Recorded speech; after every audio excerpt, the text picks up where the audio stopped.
Howdy! This presentation is for those who care about what the Christianity established by Christ stood on the issue of women teaching or having authority in church.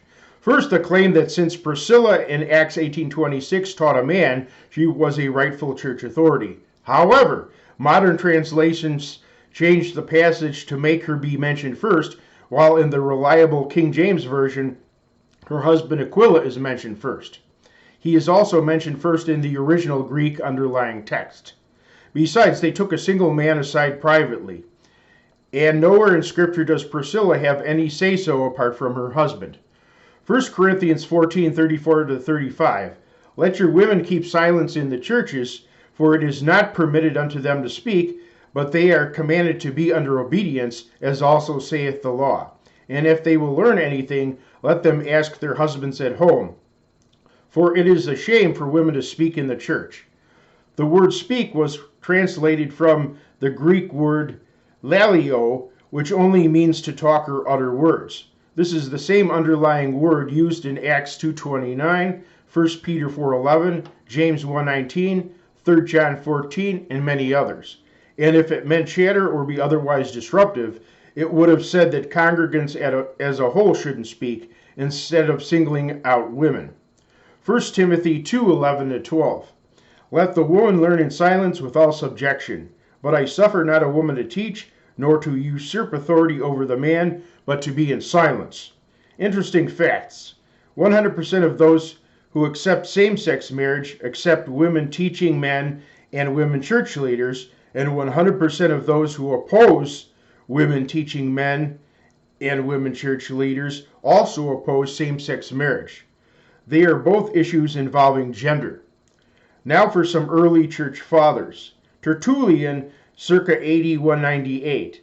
But the woman of Pertness, who has usurped the power to teach, will of course not give birth for herself likewise to a rite of baptizing. For how credible would it seem that he who has not permitted a woman even to learn with overboldness should give a female the power of teaching and baptizing. He says, let them be silent and consult their own husbands at home. Tertullian, circa AD 207. It is not permitted to a woman to speak in the church, nor to teach, baptize, offer, or to claim to herself a lot in any manly function, not to mention the priestly office. Origen, circa AD 255.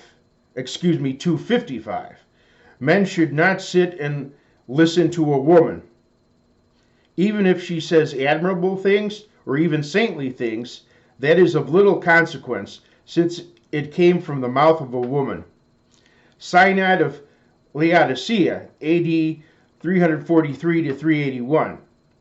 The Latins have forbidden and do forbid the approach of women to the altar no less than the Greeks, and look upon the contrary custom as an abuse sprung of the insolence of the women and the negligence of bishops and pastors. Apostolic Constitutions, compiled circa AD 390. We do not permit a woman to teach in the church. Rather, they are only permitted to pray and hear those who teach. For Jesus himself, our Master and Lord, when he sent out the 12 to make disciples of the people and nations, nowhere sent out a woman to preach, although there was no lack of women available.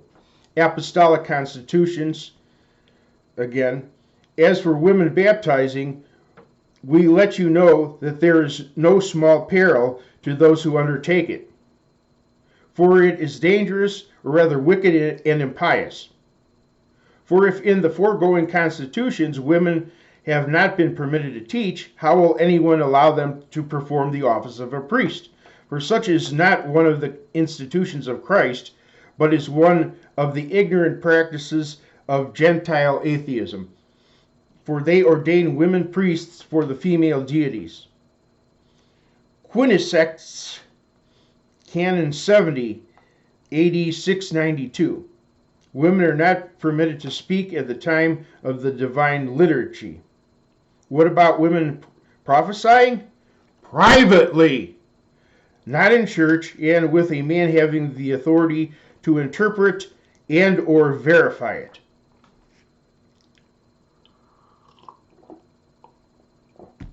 A more modern view, the lodges do good, but do infinitely more harm.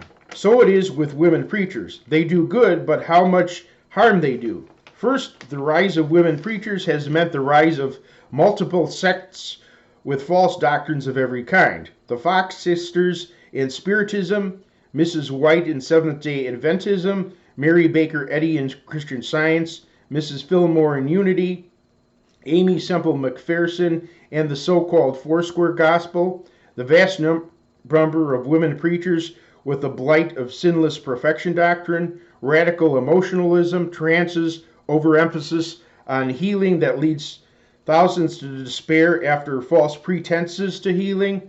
These things surely should warn us that there is infinite harm in women preaching. Quoting from Bobbed Hair, Bossy Wives and Women Preachers by Dr. John R. Rice. What about unfairness? Gays cry unfair and twist scriptures to suit themselves. Atheists use our world's unfairness to reject God. Many other groups want to justify sin cry unfairness. We are not to cry unfair, that is, true Christians. We are not to claim that times are changing. We are to obey Scripture. The church was clear in her stance on women's roles for the first 1,900 years of Christianity.